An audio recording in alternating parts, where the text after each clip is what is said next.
Hey, welcome to EPN. My name is Victor Lucas, and we bring you the latest in everything cool every single day, thanks in a large part to our pals at the VFS School of Game Design.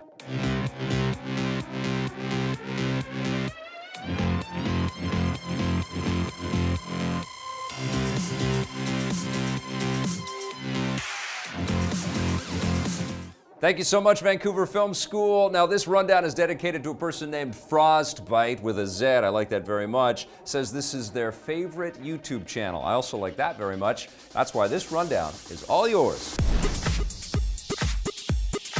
Gather around because we're about to tell you a tale about Telltale Games. With the San Diego Comic-Con kicking off tomorrow, game maker Telltale Games has announced no less than 3 new projects based on big comic franchises. First up, the studio has announced Batman: The Enemy Within, a sequel to their 2016 Batman game. Troy Baker will be back as the Caped Crusader, and there will be a new story that sees him take on returning villains as well as newcomers to the series like the Riddler. Like with every Telltale project, every decision you make will affect the outcome of the story, and you'll also be able to import your save files from the previous game, so your decisions there carry over as well. The first episode of Batman: The Enemy Within will land on August 8th, with more episodes set to follow soon after that. That's not the only big announcement from Telltale. The studio also revealed another new game, a sequel to their 2013 adventure, The Wolf Among Us, based on the popular Fables comic series.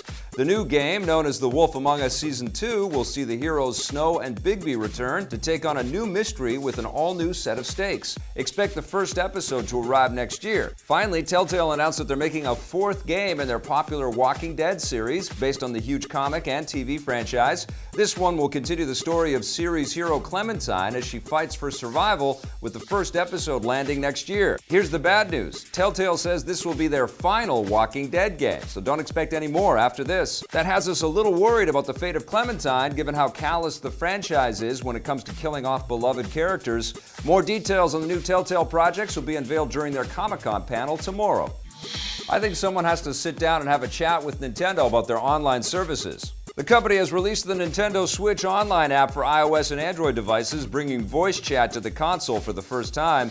The app syncs with your Nintendo account and allows you to voice chat with the other people you're playing with, and it also allows you to set up online matches with your friends, as well as unlock game-specific services like the Splatoon 2 Splatfest. The problem, as we've pointed out many times before, is that most of these features, including voice chat, will only be available through the app and won't be accessible on the Switch itself. This will obviously make online gaming way more complicated than on the PS4 and Xbox One. In a recent interview with IGN, Nintendo of America President Reggie Fils-Aimé says that doing matchmaking and voice chat through your phone will actually be more convenient because the Switch is already an on-the-go experience.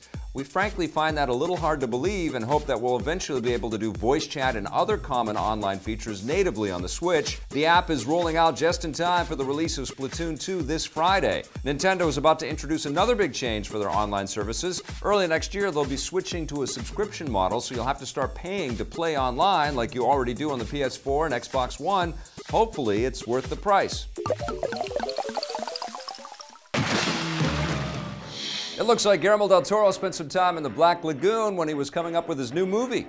The first trailer for Del Toro's latest film, The Shape of Water, has surfaced. Like his most iconic film, Pan's Labyrinth, it's a dark fairy tale, this one telling the story of a mute woman played by Sally Hawkins who falls in love with a strange underwater creature which has come into our world through a sinister government experiment. Think of it as a more heartwarming version of Creature from the Black Lagoon. Guillermo del Toro's unique visual style looks to be on display, and yes, that's his frequent collaborator, Doug Jones, playing the water creature. The Shape of Water will splash theaters on December 8th, which means the studio hopes it will be an Oscar contender. Move over, Transformers, because a big screen adaptation of another 80s cartoon might finally be moving forward. The long-in-development Robotech movie has found a new director and producing team. According to The Hollywood Reporter, Sony Pictures has hired filmmaker Andre Muschietti, who helmed the 2013 horror movie Mama and the new adaptation of Stephen King's It, to direct the Robotech film. The site also claims that the project will be produced by his sister Barbara Muschietti, who produced his previous 2 films, with Sony Pictures apparently hoping to fast-track the project after years in development hell. The original Robotech animated series first aired in North America in 1985 and was actually adapted from 3 different Japanese anime shows, with the story consolidated into a single narrative about humans who use giant robots to fight aliens.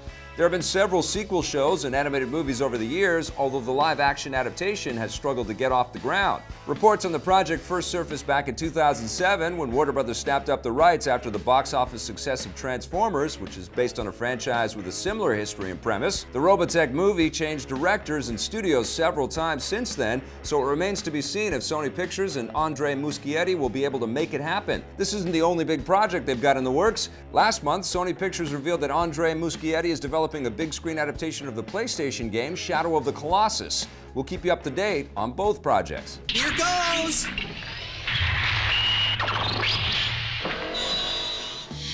Speaking of giant robots, it's getting easier to join forces with your friends in Titanfall 2.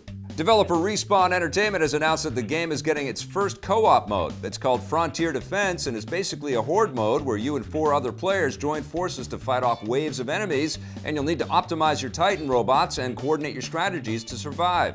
A similar mode was released for the original Titanfall a few months after it launched, and this will be the first time it's available in Titanfall 2. The co-op mode is coming to the game on July 25th as part of its latest update, which also includes 2 new maps and cosmetic enhancements. Respawn says they're going to keep updating Titanfall 2 with new content like this because the game is currently seeing more than 1 million active users a month. That comes as a relief. The game got off to a shaky start when it launched last year, seeing only lukewarm sales despite rave reviews from many critics, including yours truly. Respawn kept releasing a steady stream of DLC, most of which was free, which has apparently paid off and helped fuel interest in the game. The studio has said that they'd love to make a full-fledged Titanfall 3, although they're not sure if the numbers will make it possible. They're currently working on an untitled new Star Wars game, but don't expect to see that for at least a few years.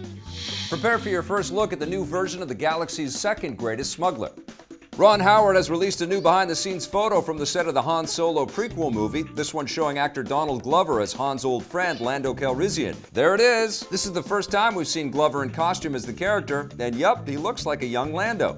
The character is easily one of the most popular in the Star Wars universe, thanks largely to his memorable portrayal by original actor Billy D. Williams, so Donald Glover has a lot to live up to. Lando isn't the only popular character appearing in the film. Earlier this week, Howard released another set image that shows Han's furry co-pilot Chewbacca, who appears to be embracing another Wookiee. It's impossible to know exactly who this other Wookiee might be, but we do know that Chewie has a wife named Mala Tuvok, or Mala for short, who was first seen in the infamous Star Wars holiday special.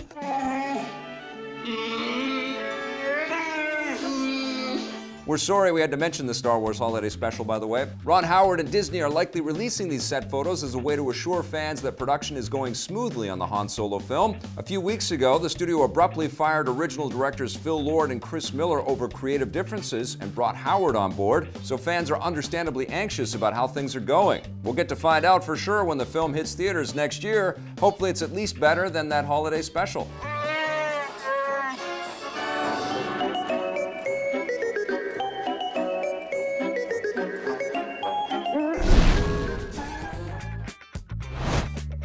That's it for our rundown today. If you want to learn more about game design, visit our pals at VFS.edu. We'll be back again tomorrow with a brand new rundown for you. But in the meantime, click around, watch some of the other content that we've made, and if you like it, hit subscribe, all right?